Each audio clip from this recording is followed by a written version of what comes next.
सभी जीव में जो हृदय होता है एक जैसा नहीं होता है। जितना जीव है सभी में एक जैसा नहीं होता। जो जैसे जल में रहता है, जो जीव जल में, और जो जल स्थलचर होता है, जो जीव जल में भी रह सकता है और ऊपर भी रह सकता है, जैसे मेढक। तो मेढक का जो हृदय का कोष्ठक ये 4 नहीं होता है, कितना होता है? 3 होता है। और जैसे मछली में कितना होता है? 2 ही होता है। मछली में हृदय का कोष्ठक कितना होता है? 2 ही। तो मछली में कैसे करके होता है तब? 2 होता है। तो मछली में देखो कैसे होता है।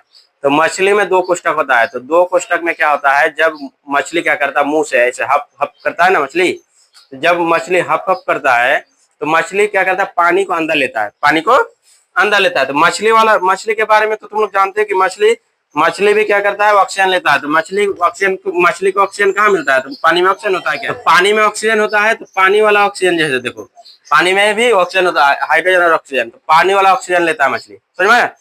मछली जो लेता है कौन वाला ऑक्सीजन लेता है? तो पानी वाला। तो जब मछली क्या करता है, हप हप करके मुंह से पानी लेता है। कहाँ से?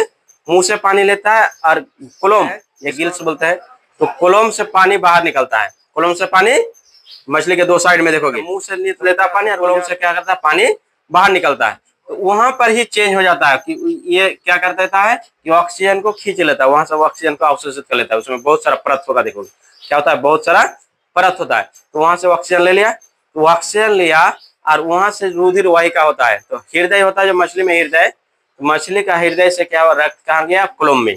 मछली का हृदय से रक्त कहाँ गया, कोलोम में। और कोलोम से ऑक्सीजन, वो वाला ऑक्सीजन को क्या कर लिया, खींच लिया, अवशोषित कर लिया। और ऑक्सीजन करने के कोलोम से ऑक्सीजन चला गया रुधिर में, और कोलोम से डायरेक्ट चला जाता है मछली के सभी जगह तक।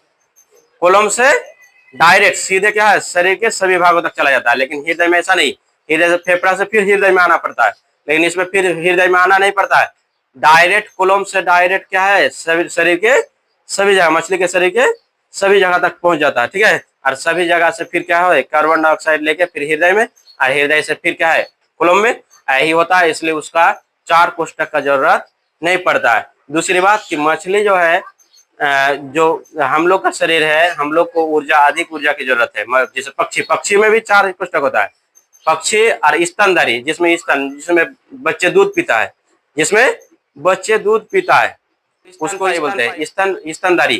तो स्तनधारी में भी क्या होता है, 4 कोष्ठक होता है हृदय का। और मनुष्य तो स्तनधारी है ही। और पक्षी में भी क्या होता है, 4 कोष्ठक होता है। क्यों? क्योंकि पक्षी में क्यों, हम लोग का मनुष्य का होता है क्यों, इसे तो समझ में आ रहा है कि हम लोग को एनर्जी बहुत ज्यादा जरूरत है, ऊर्जा की बहुत ज्यादा जरूरत है। इसलिए ऊर्जा, ऑक्सीजन के भी जो बहुत ज्यादा जरूरत है, जब ऊर्जा की जरूरत है तो इसलिए हम लोग को ज्यादा जरूरत है। तो पक्षी को क्यों जरूरत है?